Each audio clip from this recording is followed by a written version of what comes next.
모두를 위한, 모두를 향한 모두의 궁금증 훅 인터뷰. 남북 통일을 이루고 나아가 세계 평화를 성취할 수 있는 해법을 창출하자. 박근영 전 유경재단 이사장이 대선 출마를 선언했습니다. 대통령이 되면 어떤 나라를 만들고 싶은지 들어보겠습니다. 연말 단행된 박근혜 전 대통령 사면은 대선에 어떤 영향을 미칠지도 물어보겠습니다. 박근영 후보 안녕하세요. 네, 안녕하십니까. 네. 잘 지내셨어요? 네, 다 덕분에 네. 또 이렇게 말할 기회를 주셔서 감사합니다. 네, 오랜만에 뵙습니다. 근데 건강해 보여서 좋습니다. 감사합니다. 네. 네. 잘 지내셨죠? 네, 그냥 이제 코로나도 그래서 많이 건강에 많이 유념을 하면서 지내고 있습니다. 네네. 네. 건강은 하시죠? 뭐 자신 있게는 말씀 못 드려도 네, 이제 더 건강해져야죠. 네네. 박근혜 전 대통령이 사면됐습니다. 이 사면 어떻게 보셨어요? 뭐 하여튼 우선 이렇게 그 고뇌에 찬 많은 그 문재인 대통령의 많은 그 지지자분들의 반대를 무릅쓰고 참 고뇌에 찬 결단을 내려주신 문재인 대통령께 이 자리를 빌어서 다시 한번 감사를 드립니다. 네. 그동안 너무 그냥 건강 상태가 안 좋다는 얘기만 막 들려와서 또 지병이 있으셨잖아요. 부신 기능 저하증이라든가 또 회전근 파열 수술도 완치가 좀 잘 안 됐다는 얘기가 있고 그래서 정기적으로 병원에 가셨지만 그래서 항상 우리가 밖에서 발 동동 구르면서 많이 걱정을 했는데 이렇게 중요할 때 사면 조치를 해 주신 거에 대해서 정말 감사한 마음입니다. 박 전 대통령 건강이 많이 안 좋습니까? 네. 그래서 나오시기, 그러니까 사면 발표되기 전까지는 병원에 계셨죠. 네. 아예 밥을 드시질 못해서 링겔을 맞고 그러셨는데 사면 발표가 딱 되면서 이제 미음 같은 걸 드셨다고 그래요. 네. 그러다가 이제 24일쯤이죠. 그리고는 이제 31일 이제 확정됐잖아요. 그때부터는 이제 아침이나 점심에는 이제 죽을 드시고 그다음에 이제 저녁은 진밥으로 좀 드시기 시작했다는. 그래요? 네. 그러나 지금 문제는 의사 선생님들이 여러 분야의 전문의가 같이 치료를 4개 분야라고 알고 있는데요. 정형외과, 정신과, 또 치과, 또 이번에 내과까지 같이 이분들이 합동으로 이렇게 진료를 하신다는 걸 듣고 건강 상태가 어느 정도인지를 미루어서 짐작할 수 있다 이렇게 말씀드리고 싶습니다. 네. 이제 다음 달에 퇴원하신다는데 퇴원하면 이렇게 어디로 가십니까? 집을 파셨잖아요. 네네. 그거는 아마 이제 우리 물론 박지만 회장이 당연히 관심을 갖고 그동안에 고심을 했을 것이고요. 또 지지자분들께서도 많은 말씀을 하시지만 이런 데가 좋지 않냐 저런 데 모시겠다 하지만 제 개인 생각으로는 아무래도 남동생 가족이 준비해 주는 그런 장소가 편하시지 않을까. 네. 그렇게 생각합니다. 박지만 회장이 일단 또 여유가 있으니까. 어디 고치고 싶으면 이것 좀 빨리 고쳐줘. 왜 이렇게 불편해. 이러면 또 고칠 수도 있고 말이죠. 네네. 그렇게 생각합니다. 박 전 대통령이 책에서 옥중 서간집을 냈는데 이게 탄핵 결정이 잘못됐다고 하고 유죄 판결도 부정했습니다. 구속에 대해서도 그렇고요. 그런데 이 부분은 어떻게 보십니까? 그동안에 재판 거부도 하셨고 한 분에 대해서 제가 이렇게 말씀을 드리는 게 외람되지만 아마 이제 많은 그동안의 전문가들께서 기본 여건에 맞지 않았던 탄핵이라는 얘기를 많이 내놓으셨죠. 그러니까 그중에 이제 통수권자는 사법심사 대상이 되지 않는다. 국회의원까지도 면책 특권이 있기 때문에 이제 그런 관점에서 말씀들을 많이 하셨는데 저는 이제 무슨 말씀으로 대신하고 싶으냐 하면 몇 년 전에 국회 대정부 질의에서 야당 의원 한 분이 박영수 특검이 박근혜 대통령 조사 과정에 증거가 차고 넘치는다고 했는데 그럼 나온 거 있습니까? 이랬을 때 그 당시에 제가 기억하기로는 김현웅 법무부 장관이셨던 것 같아요. 그분이 없습니다. 이렇게 얘기를 하셨다는 거가 좀 기억에 남고요. 네.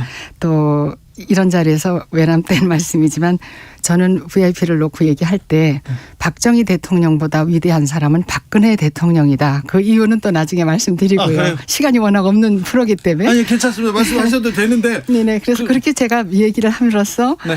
보는 관점을 저한테 물어보셨으니까. 알겠습니다. 예, 네. 예. 그렇게 이해해 주십시오. 네. 예. 박근영 대선 후보 이번에 대선 후보로 출사표를 던지셨습니다. 네네. 박근영도 박근혜 전 대통령만큼 훌륭하십니까? 저 말입니까? 네. 형님만한 동생이 없지 않습니까? 네. 그 VIP님의 우리 형님의 말하자면 그동안의 국민과 이렇게 나라만 위해서 이렇게 일하신 그 말하자면 정신을 이어서 저도 국민 통합에 주력해서 저는 정치를 할 생각입니다. 알겠습니다. 네네. 아무튼 아버지보다 언니가 뛰어나다. 저는 좀 깜짝 놀랐습니다. 네, 나중에 또 그럴 기회가 되면 네, 한번 또 말씀해 주시면. 물어봐 주세요. 네. 박근혜 전 대통령이 향후 정치에 어떤 메시지를 낼 것이다 이렇게 얘기하는 사람들이 많은데 정치적으로 역할을 하시겠죠? 내신다고 모두 관측을 하니까 내신다는 것으로 저도 생각이 들지만 또 감사하다는 인사도 직접 하시겠다 그랬잖아요. 네. 회복이 되면. 그동안 하여튼 무슨 메시지를 내시더라도 그동안 아까 말씀드린 대로 나라와 국민을 위해서 일한 분이기 때문에 어떤 국익을 위한 메시지 또 뭐 이렇게 정치권을 갈라치게 하는 메시지라든가 그것이 아닌 지금의 대통령께서도 강조하시는 국민 통합을 위한 어떤 그런 메시지일 것으로 저는 생각하고 많이 기대하고 있습니다. 네. 신한반도당 소속으로 대선 출마 선언하셨습니다. 자, 이제 대선 출마한 얘기를 좀 들어보겠습니다. 왜 대선에 나서셨는지요? 제가 그냥 제가 편한 대로 말씀드리겠습니다. 저는 처음에 취지는 지금의 문재인 대통령 각하를 설득하기 위해서입니다. 개인적으로. 너무 VIP가 이제 그 옥중에서 건강 상태가 너무 악화되고 많은 지지자들이 여러 가지 방법으로 외쳐도 그게 잘 달성이 안 되니까 이거는 내가 작은 힘이나마 지금 문재인 대통령의 어떤 고심하시는 어떤 그런 그 정책이나 이런 거에 대한 우리가 해법을 우리가 같이 이렇게 좀 내놓으면서 그분이 하시는 일을 좀 도울 수 있다면 무슨 설득이 되지 않을까 이런 생각으로 야멸차게 사실은 시작을 했었는데 참여를 했었는데요. 왜 제가 이런 말씀을 드리냐면 짧게 적어온 걸 잠깐 말씀드리겠습니다. 그 2019년도에 이제 우리 문재인 대통령의 그 고뇌는 뭐냐 하면 2019년도 김정은 위원장이 신년사를 했고 그때 범국민적 합의를 통한 평화통일 방법론을 찾아내고 적극적으로 추진하자 이렇게 제안을 했습니다. 그런데 2019년 3월 1일 날 문재인 대통령께서 화답의 형식으로 경축사에서 그러면 내가 신한반도 체제를 구축하겠다. 그렇게 이제 말씀을 하셨는데 그러면 도대체 야당이나 이런 여론이 또 신한반도 체제가 대체 뭐냐고 불안하다 하는 의견이 막 분분하고 이제 그랬었습니다. 그래서 7일 일주일 후에 이게 다 신문에 나와 있는 내용입니다. 기자회견을 통해서 다시 한번 대통령께서 신한반도 체제를 그러면 내가 정립해서 발표를 하겠다. 이렇게 얘기를 하시고 이제 구체적인 방안을 굉장히 고심을 하셨는데 이게 이제 국제적인 관계가 또 있고 미국이 있고 뭐 여러 가지 중국이 있고 하다 보니까 그것이 갑론을박이 계속되면서 한 2년 정도 아직 해법을 이제 발표는 안 하신 상태예요. 그래서 그런 명분을 들여서 이런 그 지지자들이 박근혜 대통령을 좀 이렇게 이제 석방할 수 있는 그거를 그런 반대를 극복하실 수 있는 국가적인 대의 차원의 현안 해법을 좀 마련해 드릴 수 있다면 얼마나 좋을까 했는데 마침 33년 동안 모든 그런 그 생업을 포기하고 그런 일만 열심히 해온 분과 제가 만나게 돼서 이 일을 적극적으로 추진하게 됐습니다. 알겠습니다. 남북 문제에 대해서 큰 좀 꿈이 있는 것 같은데 문재인 대통령이 내놓지 못한 신한반도 정책 박근영이 만들겠다.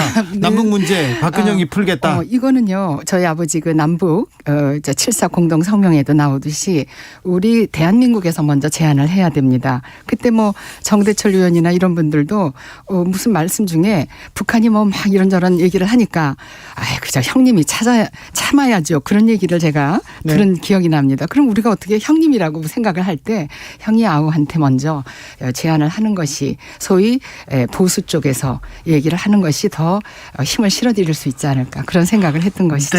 네. 이해가 됩니다. 네네. 자, 대통령이 되면 이건 꼭 하고 싶다. 이건 꼭 이루겠다. 그런 네, 그게 이제 지금 말씀드리는 남북 문제 5대 평화 갈등, 정책. 5대 갈등 해소인데 네. 이걸 저는 뭐 제1의 박정희 정신 그러면 그거는 우리가 산업화 과정에서 하면 된다는 그런 정신이라면 제2의 박정희 정신은 5대 갈등 해소다.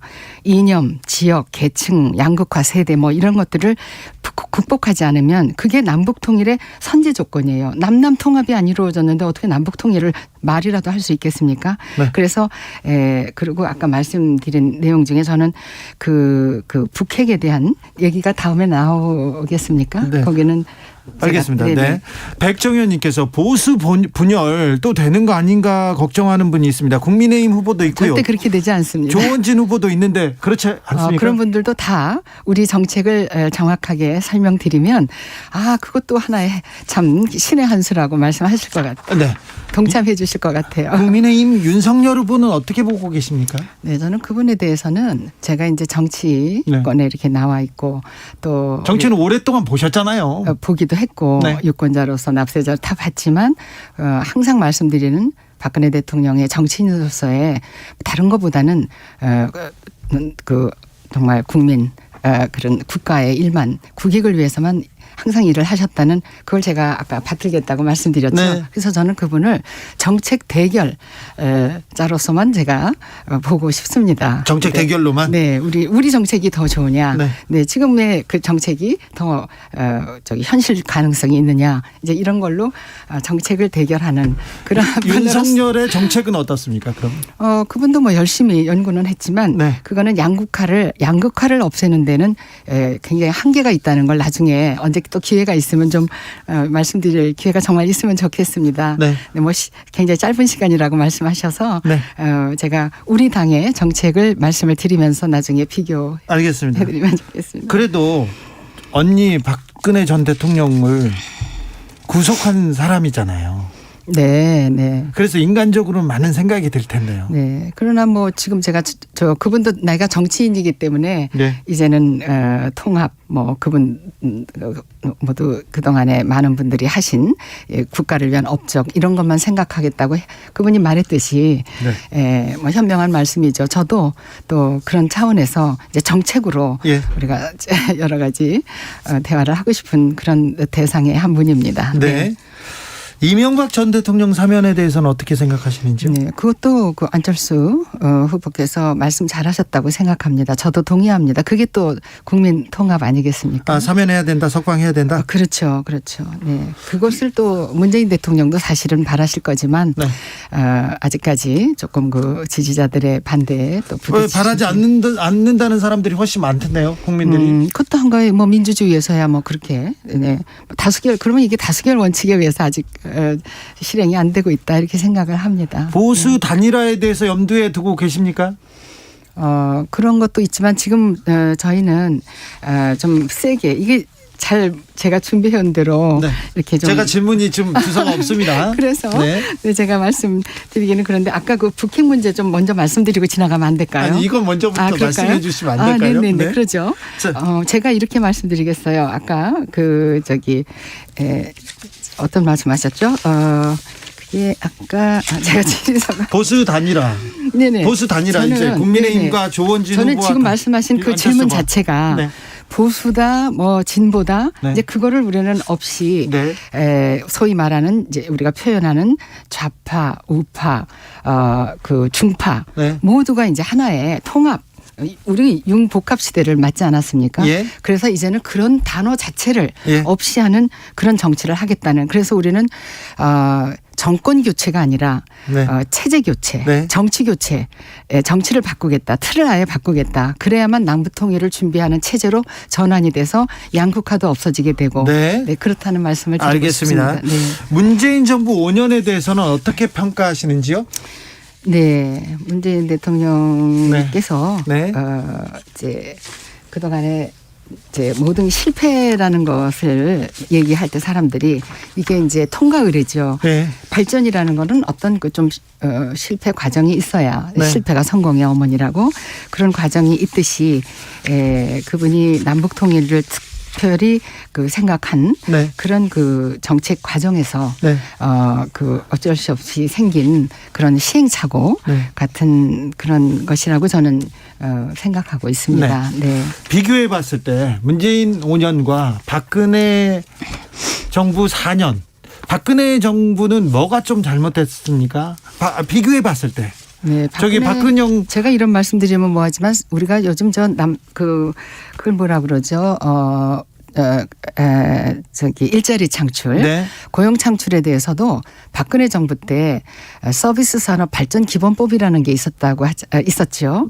그랬으면 그 야당이 그렇게 반대할 게 따로 있지 그건 반대해서는 안 되는 겁니다. 일단 일자리가 ha여튼 7만 개 정도는 생긴다고 그래서 3년 동안 박근혜 정부가 그만두고도 몇십만 개의 자리가 있는 거였는데 그걸 반대했으면 박근혜 대통령의 단점은 뭐냐. 아버지같이 내 무덤에 침을 뱉어라. 이렇게 나중에 말씀을 들을 망정 그냥 이 대통령 78조인가요? 헌법 제78조에 대통령한테 부여한 직권 그 재정 처분 긴급 재정 처분권에 의해서 국회가 반대하셔도 나는 이 67만 개의 일자리가 3년 동안 생기는 서비스 산업 발전법을 나는 통과시키겠다. 욕하시오 하고 그냥 밀어붙여셔야 되는데 뭐 관용상을 드리는 것도 아닌데 너무 그런 데서 약하셨다. 그게 저는 속상한 부분입니다. 네. 죄송합니다. 아닙니다. 남북 문제 그리고 특별히 북핵 문제에 대해서 많은 고민이 있으셨던 네. 걸로 알고 있는데 자 그러면 박근영 후보가 가지고 있는 북핵 문제 해법은 네. 무엇입니까? 네, 제가 왜 이걸 꼭 국민 여러분께 말씀을 드리고 싶으냐 하면요. 네. 저도 처음에 북핵 그러면 저건 나하고 관계없는 얘기잖아. 네. 이렇게 생각을 했었어요. 근데 뭐 이렇게 뭐 이만갑이라는 프로그램부터 이렇게 많이 보면서 네. 관심 갖고 공부를 좀 해보니까요. 네. 이게 장난이 아니라는 소위 요즘 속어로 전문가의 말씀에 의하면 우리가 언제 뭐 전쟁이 일어나겠어? 이렇게 생각을 한답니다. 절대로 그거는 전략적 상상의 빈곤에서 오는 안보 불감증인데 이거는 한반도에 큰 재앙을 몰고 올 수 있다. 왜냐하면 절대 북한은 지금 뭐 ICBM이나 SLBM을 개발했다 해도 그거 쓸 일은 별로 없을 거죠. 또 미국의 요격이 있기 때문에. 네. 그러나 이 메가톤급 핵폭탄은 안 써도 오히려 작은 핵 10톤급 미만 뭐 이거를 KT를 뭐라고 발음하죠? 이제 K 톤이라고 킬로그램 톤 뭐 이렇게 그래서 군사기지나 그러니까 비대칭이죠. 공항, 방위산업 이런 데를 이제 폭파하는 전략을 갖고 있기 때문에 왜 큰 핵을 안 쓰느냐 물어봤더니 낙진 떨어지고 세슘 오염되니까 접근이 안 되니까 점령도 못 한답니다. 쳐들어온다고 해도. 그러니까 피해를 어떻게 해서라도 핵 피해를 최소화하는 전략을 쓰기 때문에 정말 무서운 건 큰 핵이 아니라 약한 핵이 더 무서운 겁니다. 그래서 잘못하면 우리의 첨단 전력을 무력화시키고 국방력을 괴멸시킬 수 있기 때문에 전술핵이 무섭죠. 그렇죠. 그러니까 우리가 이제는 다 같이 이렇게 이제 살자 하는 상생의 적극적인 상생의 상극이 아닌 그게 또 7.4 공동성명 남북 공동성명에서 네. 박정희 정부 시절에 주장했던 우리가 그 전쟁을 통하지 않은 네. 평화 그렇죠. 조약이죠. 네네. 평화가 네, 답이다. 딸로서 좀 네. 대화를 통해서 북핵 문제 해결하자. 이 문제에 대해서는 나중에 또 시간을 갖고 이렇게 그래야 되겠습니다. 해결하겠습니다. 네네. 얘기하시죠. 네네. 저기 지리서 하나만 좀 주시면. 지리서가 이제 다 끝났습니다. 자, 이사장님. 네네. 옛날에 학교 다닐 때, 네. 서울대 다닐 때, 네. 학생운동하던 사람들이, 아버지 반대하고 학생운동하던 사람들이 이렇게 얘기하다, 나 배우를 대라! 그러면 박근영이다! 이렇게 얘기하면, 박근영 학생이 가서 좀 풀어달라고 이렇게 호소하고 그랬다면서요? 네, 뭐 조금 과장된 부분도 있을 것 같습니다. 근데, 그때 뭐, 아버지께서 그렇게 이런 북한과의 관계 그땐 좀 많이 도발이 심했잖아요. 어머니도 돌아가시고 이제 이러던 시절에 아버지의 고뇌를 생각 못하고 너무 우리 그 같이 네. 이제 매일 만나는 그런 동료 우리 그 친구들 네. 생각만 했던 것 같습니다. 아, 그러나 그래요? 그렇게 됐다고 해서 그분들이 어떤 불이익을 초래하지 않은 거 보면 아버지께서 아버지 정부가 그 당시에 아버지는 어떤 그 갖다가 이렇게 그걸 뭐라 그러죠? 옥중에 넣는 그런 조치보다는 교육을 통한 좀 모르니까 저럴 수 있다. 그러니까 우리를 알리는 교육을 통해서 많이 계도하시려고 했던 기억이 납니다. 그래도 많이 잡아갔어요. 아버지 속 많이 좀 상하셨죠. 그래도 많이 잡아갔어요. 그건 네. 뭐 국가 하도 그냥 남북한이 너무 그때 우리가 다 남북한에 그 비교했을 때 열수했지 않습니까? 우리의 네. 국방력이. 그러니까 어쩔 수 없는 선택이셨겠죠. 네, 죄송합니다. 네. 거기에 대해서는 반대하는 사람들도 좀 있습니다. 네. 반대 의견도. 네. 알겠습니다. 지금까지 대선 출마를 선언한 박근영 전 유경재단 이사장이었습니다. 제가 질문이 앞뒤가 바뀌어가지고 죄송합니다. 네, 그래서 제가 말주변이 없어서 네. 좀 횡설수설한 거 죄송합니다. 아닙니다. 다음 기회에 또 모시겠습니다. 네, 알겠습니다. 감사합니다. 지금까지 박근영 전 유경재단 이사장이었습니다. 감사합니다.